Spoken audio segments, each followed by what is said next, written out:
It's another edition of Time About the Movies, and today we're taking a look at the 5 films of September 22nd, 2006. On today's show, the Jackass crew is back with a brand new movie. We also have Jet Li starring in a new action movie. James Franco stars in a period piece war film. We have a remake of a Best Picture winner, and Michel Gondry has a new film after Eternal Sunshine of the Spotless Mind. But of course, before we get to any of those movies, we need to talk about the biggest new release of the weekend, which was, of course, Jackass Number Two.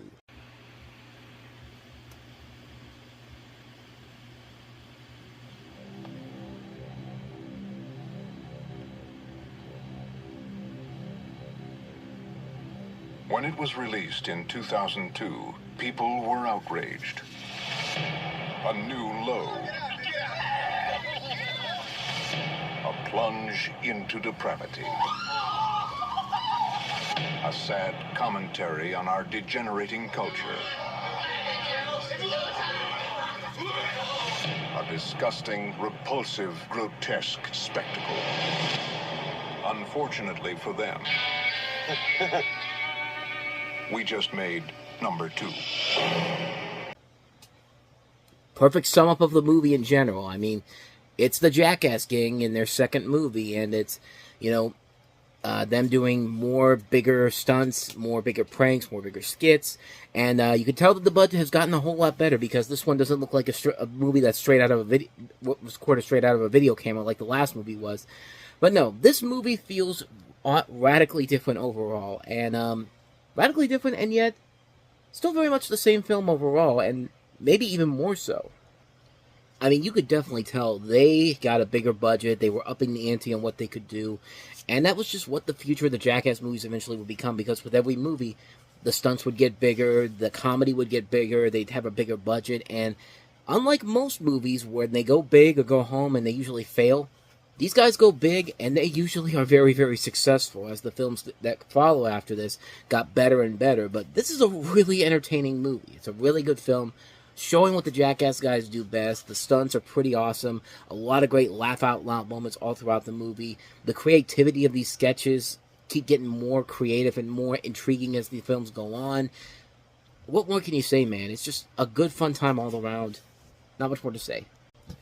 So that's Jackass Number 2. So with that said, let's go ahead and move on to our next movie, which is Fearless. Oh, I'm sorry, Jet Li's Fearless.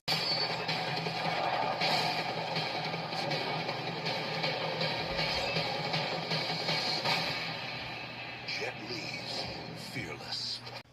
Because we can't compare it to the 1993 Jeff Bridges, Rosie Perez movie or something like that. But this is Jet Li. It's loosely based off the life of Huo Yanija, if I'm pronouncing that correctly, a Chinese martial artist who challenged former foreign fighters in highly publicized events. And in this, Li stated that the film was his last wushu martial arts movie, a point made in the film's TV promotions and other publicity, but he would do more action films with martial arts in them and didn't rule out historical epics with martial arts.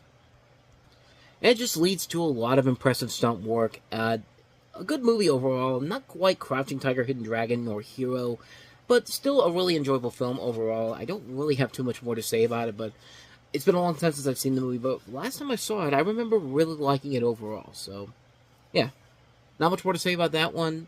Pretty good movie overall. Great stunt work all around. It's Jet Li doing what Jet Li does best. So, yeah. Definitely check it out. Fearless. So, with that said, let's go ahead and move on to our next movie, and that is not a good film, because we've had a couple good movies so far. Now let's get to some crap. This is Flyboys. They were the first Americans to fight in the skies. I just watch you guys day after day, wondering how you do it. From the producer of Independence Day and The Patriot comes a true story of bravery and honor. Also, Flyboys 2-disc collector's edition with historical footage and behind-the-scenes extras. I had no idea that it was going to be like that. I'm not going to leave you. Flyboys, on a Tuesday.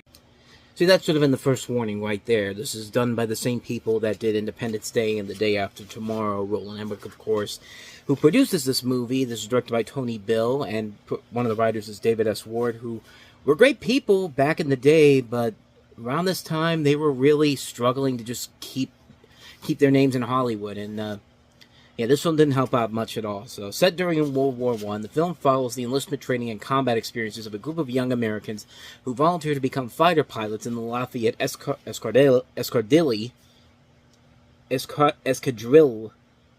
I think I'm pronouncing that right. I might be not, but Lafayette Escadrille. I'm just going with that.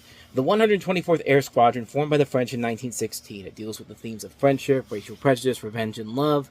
Unfortunately, the movie itself is not that great, and when you're making a movie like Pearl Harbor look more enjoyable and more entertaining than this, then you really are making a bad case for yourself, because, my God, this is a terrible movie, man.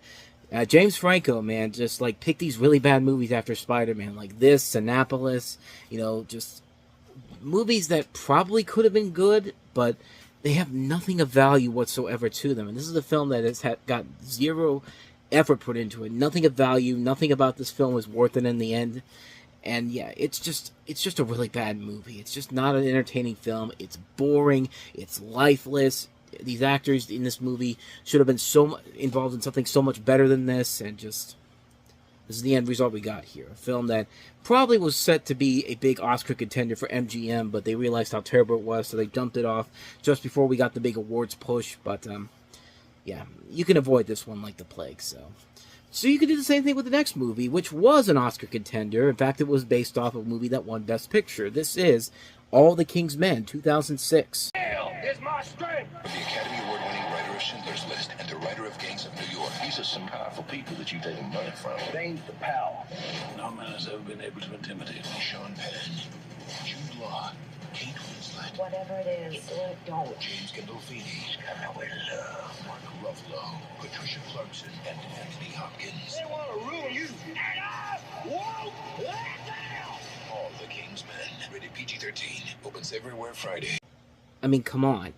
A cast that includes Oscar winners like Sean Penn, Jude Law, Kate Winslet, Mark Ruffalo, James Gandolfini, Patricia Clarkson, Anthony Hopkins. Written and directed by Steven Zazilian, who made Schindler's List, was the screenwriter of that. Based off of one of the greatest Oscar-winning Best Pictures of all time. I don't know if that's true or not, but I mean, I remember seeing the original movie. I thought it was good, but I don't know if I would say greatest Best Picture of all time, but the fact that you're going all the way out to adapt remake a Best Picture Oscar winner like this, like, you better have something really good here. And you have a story that narrates the rise to power and demise of Governor Willie Stark, played by Penn, who takes the office in the American South. And the fictional character is loosely based off of Louisiana Governor Huey Long, who was elected as a U.S. Senator and was assassinated in 1935. And the pieces are there for something really good. Unfortunately, this is a pointless remake on so many levels, and right from the get-go, everyone realized, yeah, this definitely was not a movie that needed to be made, and quite honestly, there was no real reason whatsoever to remake this movie, and it's a lifeless movie. It's kind of like Flyboys. Like, it completely misses the point of why it was trying to exist in general, because the original film had a point to it. There was a purpose to its storyline, and in this movie, there's nothing about it here. Everything is just so bland, it's so tedious. These actors who should be doing so much more in this movie are completely being wasted in this film. Like, it's amazing how they just sucked all the life out of this movie, of the original film, for this movie. Like, what's the point? Like, why even bother remaking it if you're just going to suck everything out of it that made the original film so great? This is a prime example of what happens when you take something that won Best Picture, was a Best Picture Oscar winner, and just try to remake it and just suck the life out of it and just give this movie no purpose to exist whatsoever, just to make a quick buck. And that's exactly what this movie was. And yeah, there's nothing more you can really say about it except that the movie fucking sucks. It's a terrible film, a waste of talent all across the board. Just inexcusable how bad this movie is. This is absolutely horrible. Horrible. And I mean, we've seen a lot of Best Picture winners in the past couple of years get the remake treatment or give out a pointless sequel, Gladiator 2. But yeah, this is the absolute worst of the worst. This is literally the definition of clinging on to Oscar bait and trying to kite it up with all these people involved in it, and not even doing a good job at it whatsoever. So yeah, you can skip this one as well. So let's try to end the show on a high note. Let's go to our last film we have here, and that's Michel Gondry's follow-up to Eternal Sunshine of the Spotless Mind, which is The Science of Sleep. The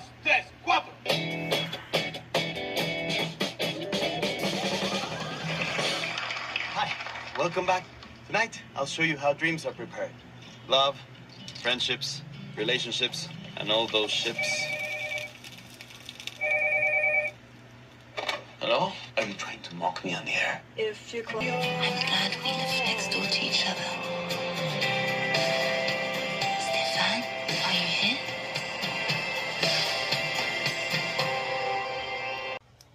So in this movie, you have a man who's entranced by his dreams and imagination and is love-struck with a French woman and feels he can show her his world, you know, like the song in Aladdin goes, I can show you the world, which, yeah, imagine if Aladdin was done by Michel Gondry, and you got this type of movie here, except in a modern setting type of thing, and, yeah, like, the biggest obstacle for this movie is trying to be something on the same level as Eternal Sunshine of the Spotless Mind, which was a masterpiece, one of the best movies that came out in 2004, and this is his follow-up film, and to try to have that same magic again, I'm not going to say it didn't work, but you could definitely tell that he was trying a little bit too hard to recapture that magic all over again.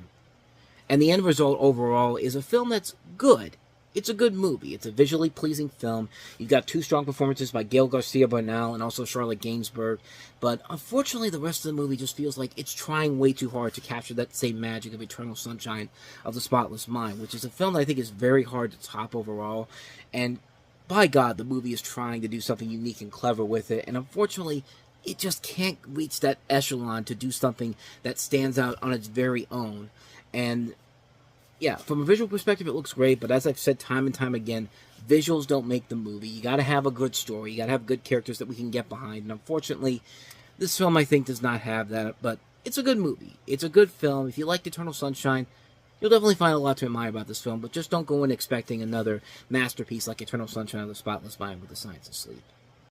And so with all of that said, we wrap up another edition of Time About the Movies, and we'll wrap September up on the next episode with 5 movies, including Sony Pictures entering the computer animation game with their first film, Martin Lawrence and Ashton Kutcher in the animated comedy Open Season. Ashton Kutcher once again starring in another movie, this time with Kevin Costner for the marine thriller, marine action movie. Were they Marines or... I don't know, but the next, we'll take a look at The Guardian. We have Todd Phillips following up his successes with Old School and Starsky and Hutch with his newest film, School for Scoundrels, with Billy Bob Thornton and John Heder. And we have a couple of Oscar winners as well, with Forrest Whitaker giving an Oscar-winning performance as Idi Amin in The Last King of Scotland, and Helen Mirren starring as the Queen in The Queen. So we got 5 films to look at next time around. We'll take a look at all those movies on the next episode. But until then, thank you guys so much for watching, and if you want to see more videos like this, please hit the playlist on the next page. Check out the previous episode. And also, don't forget to hit the like, subscribe, and notification button, because we post new videos here every day, and you get updates on when new videos come out if you hit that notification bell. Now, with all that said, I am off. I will see you guys next time, and until then, as always, take care.